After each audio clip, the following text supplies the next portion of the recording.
I'm here today with Dr. Vanessa Lapointe, a mother of two, published author, parenting expert, registered psychologist, and sought-after media guest who regularly speaks on a wide range of topics relating to child rearing, child development, mental health, and school success.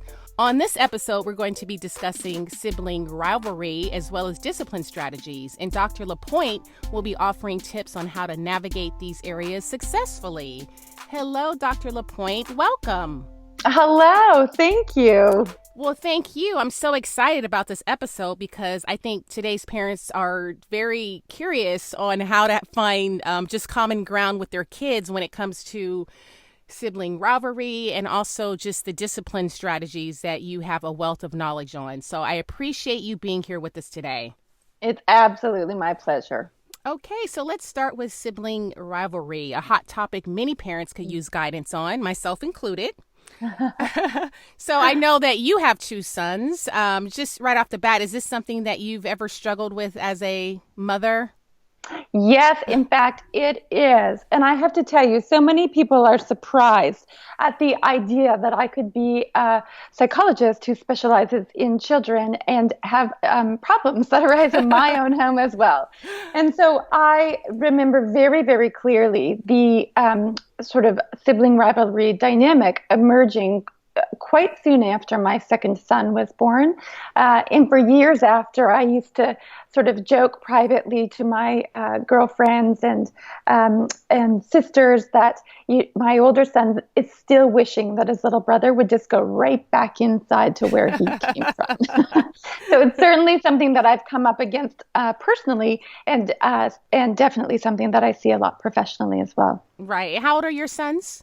They're now 12 and 15. My older boy will actually be 16 next month. Oh, wow. Okay. Mm-hmm. Now, how would you let's just define normal, healthy behavior, or perhaps how would you describe the difference between normal behavior with sibling rivalry and maybe something that needs to be looked into on a much deeper level? Like if it goes beyond a certain point, like how would you classify those two? Yeah, I get asked that question a lot around a variety of topics. Like, at what point do we need to consider this as kind of next level and something that we have to get after and maybe even get some professional support around? And the answer comes down to functionality. And so on a day-to-day basis, when our children are going and growing, if there's something that's presenting in a significant enough way that it's functionally interfering with how they or another member of your family is kind of doing life on a day-to-day basis, then that's something that we need to look at, because there's sort of certain things that happen in the natural flow of life. And when those things are getting interrupted on a day-to-day basis, we're actually interrupting a child's development. And so, sibling stuff is going to come up, probably in most homes to a greater or lesser extent. And a lot of times that's just going to be a very normal dynamic of how families kind of coexist together. And if it's interfering with sort of the day-to-day reality of at least one member of the family, then it's time to get on it. Yeah. So it sounds like you're saying that if it needs to be addressed maybe professionally, there's probably a deeper root cause to why that sibling rivalry is happening in the first place, and that needs to be addressed. That's right. That's right. Okay. Now, what if there is something deeper happening, but maybe it's not on the level of maybe seeking professional help? Let's say maybe a child is feeling like their parent is favoring one child over another, or maybe, do you know what I mean? There's that dynamic in a relationship, and let's say they're taking it out on their little sister or brother, and the parent recognizes that that's where that's coming from. Like, how could they step back and kind of, I guess start from scratch and kind of, I don't know if it's a mending of that relationship with their child. Like, do you have any practical steps? I know that's very broad. And there's It's perfect. It's perfect in how broad it is. And actually, it's perfect because the question that you've asked contains the very answer, the holy grail, if you will, as far as sibling rivalry and all of the relationships around that are concerned. And so without fail, every single time there is the dynamic of sibling rivalry emerging, whether it is a very significant disruptive dynamic that really actually demands some professional support, or just sort of a more kind of typical dynamic that presents in a home, always, always, always, always, always, the root cause is going to be to do with the relationship between one or the other parent and one or the other of the children. And so you always, as a parent, whether it's a very significant thing or just something you're sort of keeping your eye on, must retreat to that root cause. You have to not be concerned about the relationship between the siblings, but rather get very focused on the relationship between yourself and each of your children. And if there's another parent involved, between that parent and each of the children, because that's where we're going to actually begin to repair the sibling relationship. It's via the parent-child relationship. Yeah. So it's really ultimately it's working on and repairing that relationship between parent and child before you Right. can even and that'll just eventually resolve itself with the sibling rivalry, hopefully. Well, yeah, in sort of more kind of day-to-day situations, it may, but there's other very significant kinds of situations that can pop up where the dynamic may not resolve just kind of on its own. You're going to have to get very focused and planful and mindful about how you approach it. And I can, give you a couple of examples of things that I've seen over the years where there's, one sibling who might have a medical condition or a special need or something along those lines, which leaves the other sibling often kind of, off to the sidelines. Well, all of the care has to necessarily flow to this child that is struggling. I remember working with one family where the younger sibling was born and the mother suffered some fairly significant medical complications following the birth of that child and had to be in hospital in very serious medical condition for 2 or 3 weeks following that. And so her older child, who was about 3 at the time, woke up one morning and his mom was gone. And he didn't actually get to see her for a couple of weeks. Fast forward a couple of years, and the hate on that he had for that little brother was a very, very significant issue. Nothing to do with the boy, everything to do with the loss that he surmised had been caused by the arrival of this horrid younger sibling, right? Right.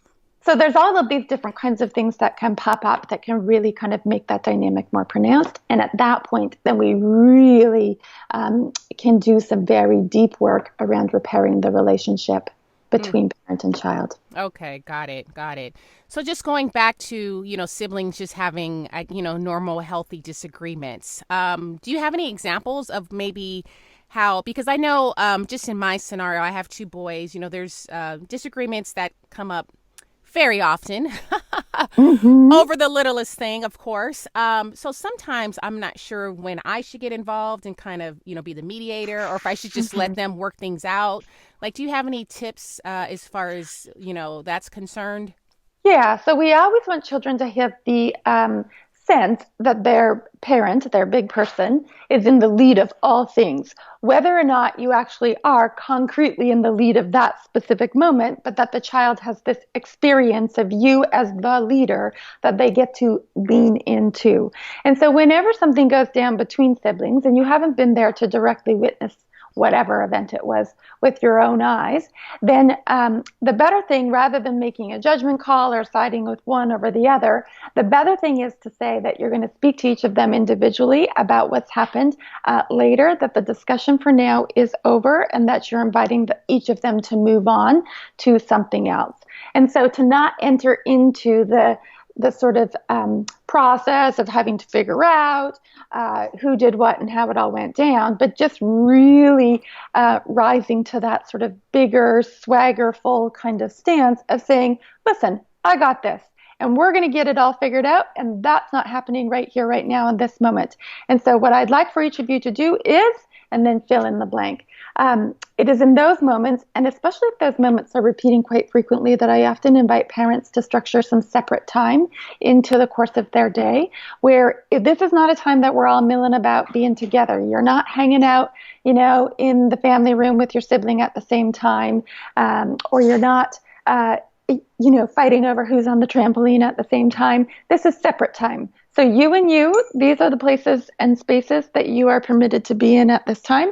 And that way it keeps everybody kind of in their own kind of silos, if you will. It's a divide and conquer strategy. The issue is that if we continue to have them butting heads over and over and over and over and over again, we're just throwing gasoline on the fire rather than having everybody retreat, not as a punishment, but just as a way of leading successfully. Everybody retreats so that everybody gets to take a breath. I like that strategy. So, so how long do you, like, once you've talked to each one individually, how long do you keep them separated from one another? If they're asking you, you just let them know, I'm going to let you know when it's time for some more together time. And I would just make a judgment call as a parent. I often say so much of parenting is an art rather than a science. And you just got to be able to sniff the air around your kids and be led by your intuitive judgment to know what is required in the moment. And so, I've had families where there's been very significant mental health issues going on with one or more of the children.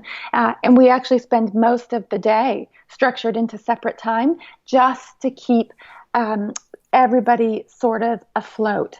That together time was not something that was terribly workable for that family. In a more typical dynamic, what you're really and truly what we're looking for, like if it's your two boys, they've come home from school, they've had a little row about something, and you've invited them to have some separate time, I would be thinking about the idea that really we're just trying to calm their limbic systems down. So they're needing a little of space and time to do that, and usually that just takes a few minutes.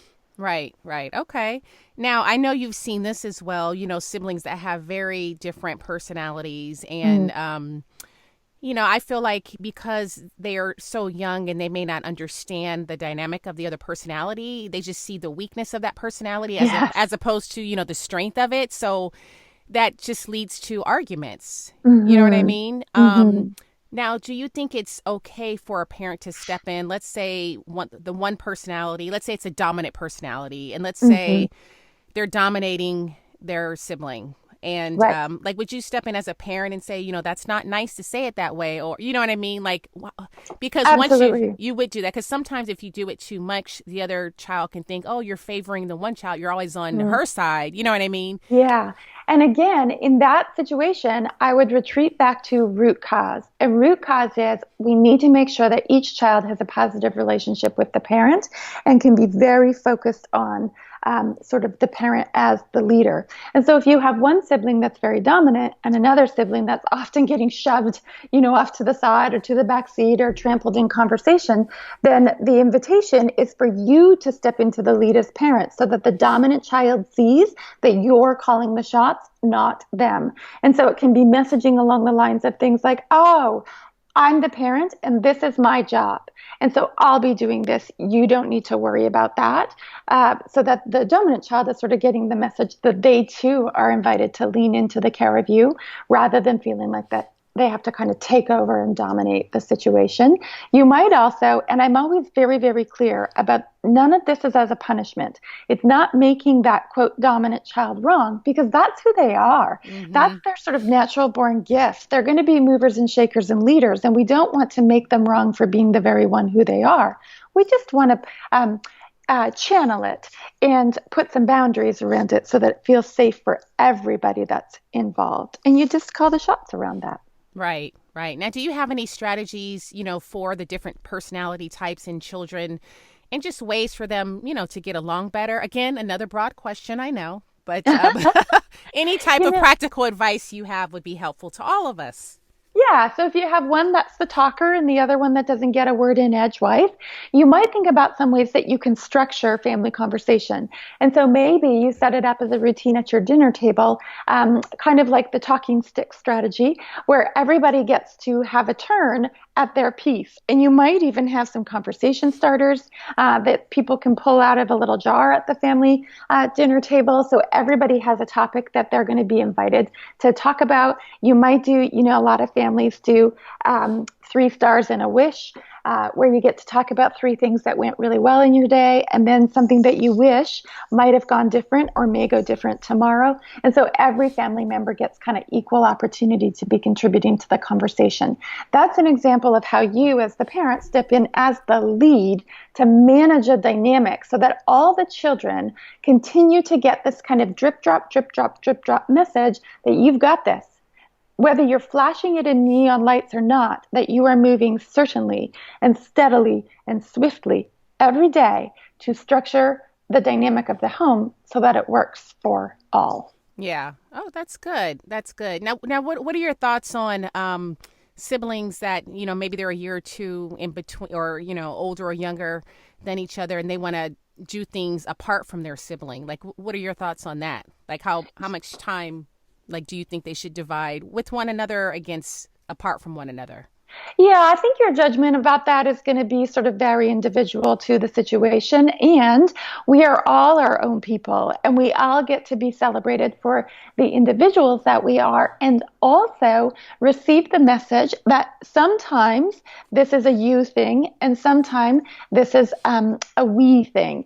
And so, how you're going to set that up in your family is going to be A, governed by the personalities of each child, but B, governed by the realities of the circumstance. Like, we live together in a family. So, newsflash, we are going on family vacation together. But while on that vacation, you're going to go off with dad and do this today, and so and so is going to stay with me, and we're going to head off and do this. Looking forward to seeing you guys all for dinner.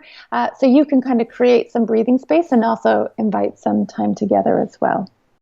Okay. And then I love your book title, Discipline Without Damage. I know it's one you wrote a few years ago. Mm-hmm. Discipline Without Damage, How to Get Your Kids to Behave Without Messing Them Up. I love, love, love that title, by the way. Awesome. Awesome. Can you just kind of give a summary of what that book is about? Yeah, so I work with kids who are primarily the number one issue coming into our office is anxiety, although there's lots of other things too.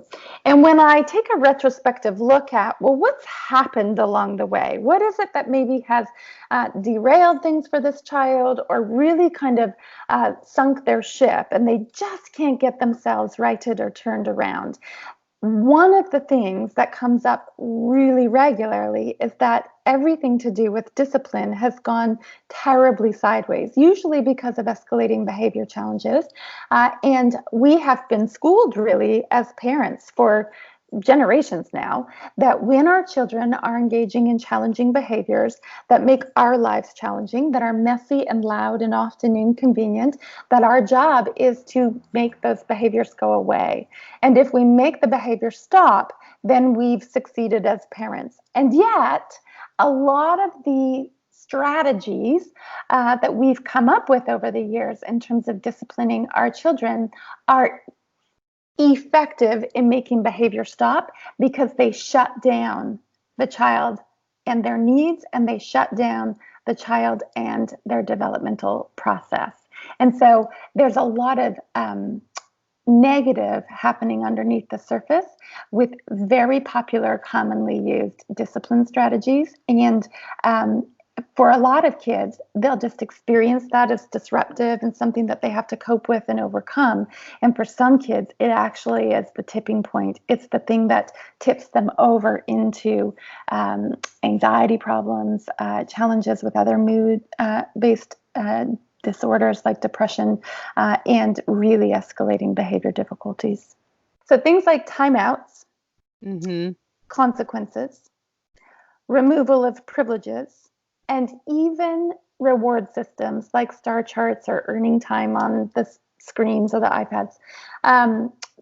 All of those approaches to discipline have at their core an experience for the child of relational disconnection. And yet, what we know from the science of child development is that kids need more than anything. In fact, arguably, even more than food, they need relational connection for their brains to grow and their sense of self to grow exactly as nature intended. And so you can look at a timeout and you can see right away how it's relationally disconnecting because we actually put the child away from us physically and we put them away from us emotionally in order to control the behavior.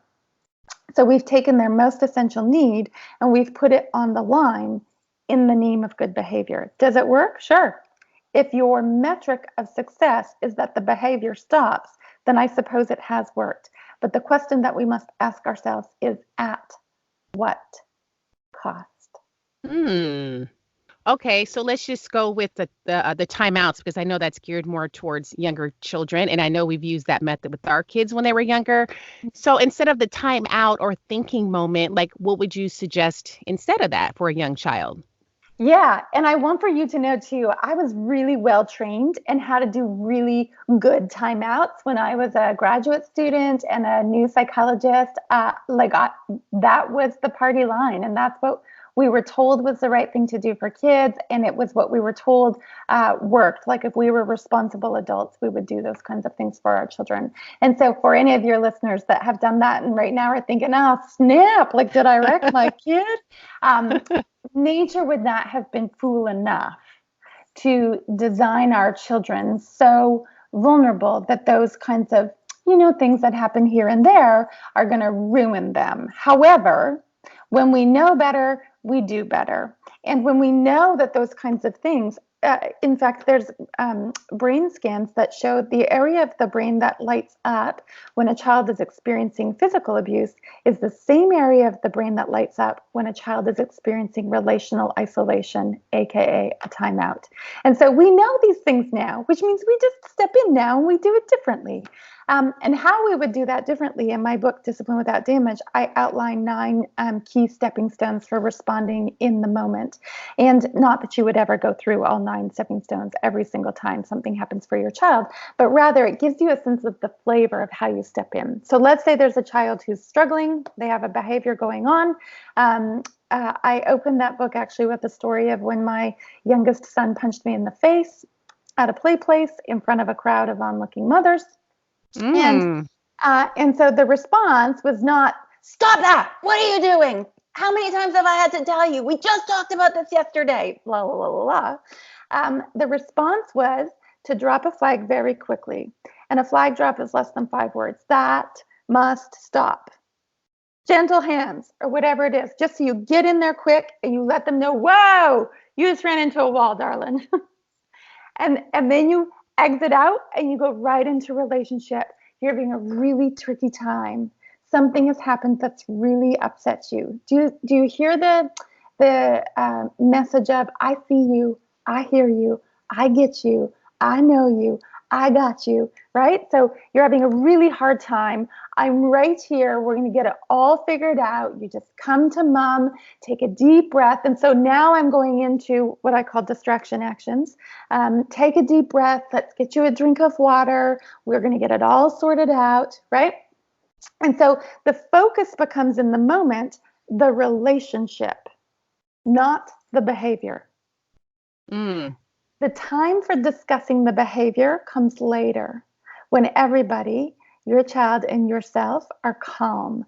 Because during the moment of behavior, what's happened is the child has done what we call flip their lid, which means that their upstairs brain, or the outer regions of the brain, the cortical areas of the brain where rational thought, logic, and problem solving are housed, they have gone offline. And your child has gone down into their downstairs brain, or they've gone limbic, which means that they're in their emotional systems and they're all dysregulated. And so they can't actually think and problem solve right now. And yet we often hear parents going at their kids, "Use your words, make a good choice. Think about this again. How many times have I had to tell you?" Right? So we're trying to talk to a part of the brain, the upstairs brain, that isn't online anymore. The child is down in their downstairs brain, in this reactive emotional brain. And the only way into that part of the human brain, relationship. Okay. So then the second part of that, after you go through that step, what is the consequence for, let's say, a behavior like that one the example that you used? Yeah, so one of the things that I write about in the book is we just don't use consequences. And so I'll tell you the rest of the story about when my son plowed me in the face. So he was 3.5, going on 4 years of age, and he had become, I think, just very overwhelmed. I still, to this day, he's 12 and a half now, have no idea what happened at the play place that day. But he punched me in the face, really punched me. And I'd previously broken my nose, so it really hurt. I'm just going to tell you. Oh, wow. Yeah, and so I dropped a flag that must stop. You come to mom. I've got you, and I'm holding him quite tight as part of like giving him a little bit of opportunity to be regulated that way. And I'm just saying to him, it's a big feeling. We're gonna figure it out. Let's grab you a drink of water. I'm getting him all settled and calmed, and you can feel the energy shifting. And now he's starting to lean into me. And then when we're all settled and calmed, not as a consequence, but rather because I have now wised up as a mom to the idea that this is over. Like this play place thing, we've hit our expiration point, and it is now time for us to go. And so then I say, you know what, my love, it is time for us to be headed home. We're going to go wash our hands and find our shoes. And I get him out to the car. Now everybody's calm. And I haven't once said, you can't handle this, you're not behaving well. If you do that, we can't stay here. There's been no talk of consequences. I just decide as a mother, we're done, because that's my job as his mom. And so I get him out to the car. We're all settled down. I'm buckling him in. And now I'm in his face and space in a friendly kind of way. And I say to him, sweetie, we don't solve our problems with hitting hands. It's just not what we do. And so the next time it gets really tricky for you like that, you're going to come and you're going to ask me for help, but you will not hit. Can I count on you? And do you understand? And so I give him the message. Doesn't mean that he's never going to hit again. No. Have you met a 3-year-old? Of course he's going to hit again. But we're starting to, we always say the path, you know how we say for adults that the road to hell or the path to hell is paved with good intentions. For our children, their good intentions are like gold. And so we just want to invite those good intentions forward, knowing that their brains aren't always going to be able to hang on to them. So I review this with my son.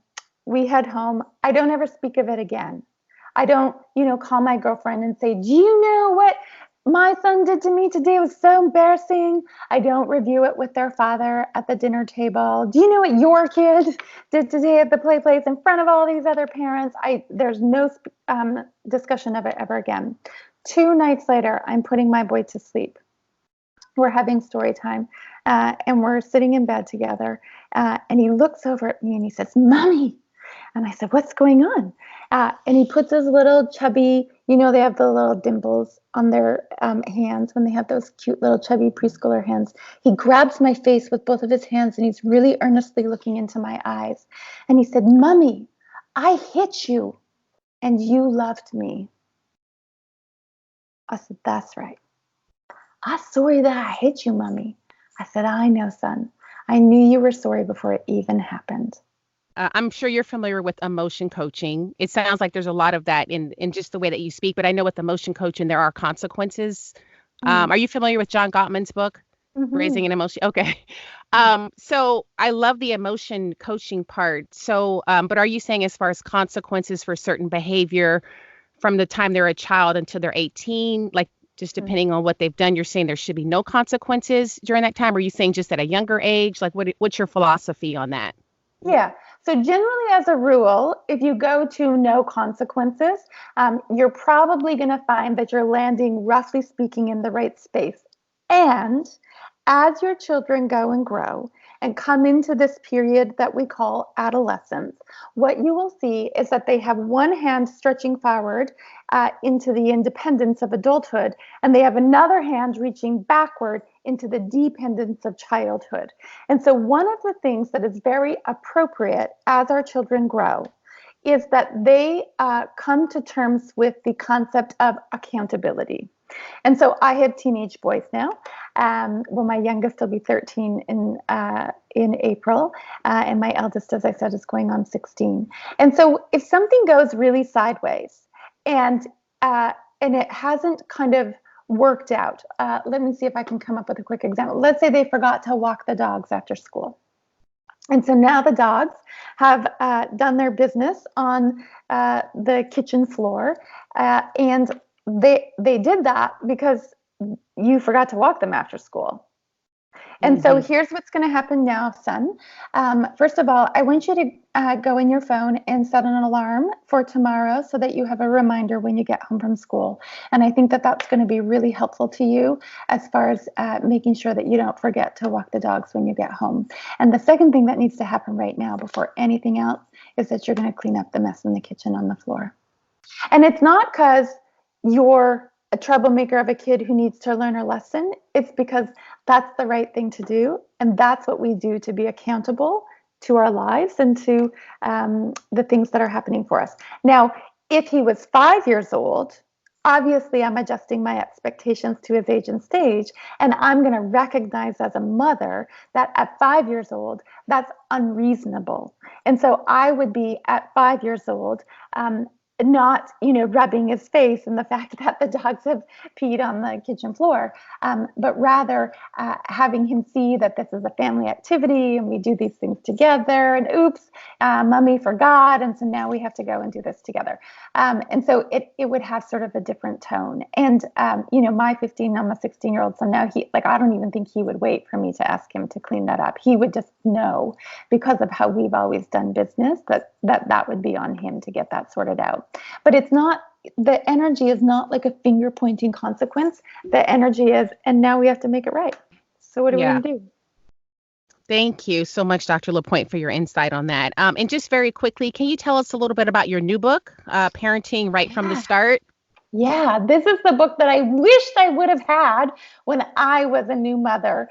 So Parenting Right from the Start is all about starting as you wish to go with your new children, your littles primarily under the age of 3. But I've been telling everybody that this book is for anybody who has ever had a child, regardless of age, because you can retrospectively read it and make sense of why your child has become who they are and where they're at now. Anybody who loves someone with a child, or really anybody who's ever been a human and wants to make sense of their own history. And so the book goes all through what it means to become a parent and why that is such a overwhelming tidal wave kind of experience for most of us, what it is that's happening emotionally on the inside of us, and why that's happening for us, not to us, and making sense of what kids really need in order for child development to get to play out most optimally. And so what kinds of things are happening in terms of growth of the brain in the early years, what kinds of things are happening in terms of growth of concept of self in the early years, and really coming at a very rich understanding of all of those pieces. That's the first half of the book. And then the second half of the book is that I take all of that information and I apply it very concretely to the everyday reality of having a young child. So what if they're struggling with sleep? What if they're struggling with feeding? What if they're struggling with toilet training? What if they're struggling with aggression? They've become the biter or the hitter. What if there's sibling rivalry? What if disciplines become a thing? What if you need to transition your child into a new caregiver, either in home or out of home? And so how do you approach all of those things as a parent, keeping the science and heart of child development right at the forefront? So it sounds like a great book as a gift for new moms. Yeah. Yeah. I think it would be a spectacular gift for new moms. Thank you so much, Dr. Lapointe, for your insight today. You are such a wealth of information. You really are. I learned so much from you. Where can people find out more information about you if they want to? Yeah, so my website is Dr. Vanessa Lapointe with an E on the end.com.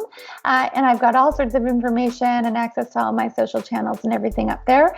And then in terms of the books, Discipline Without Damage and Parenting Right from the Start, they're available really anywhere that books are sold, but also especially on Amazon. Thanks so much for taking time out with Tinseltown Mom. If you liked what you heard today, please be so kind and rate, review, and subscribe on iTunes or wherever you listen to podcasts. Until next time.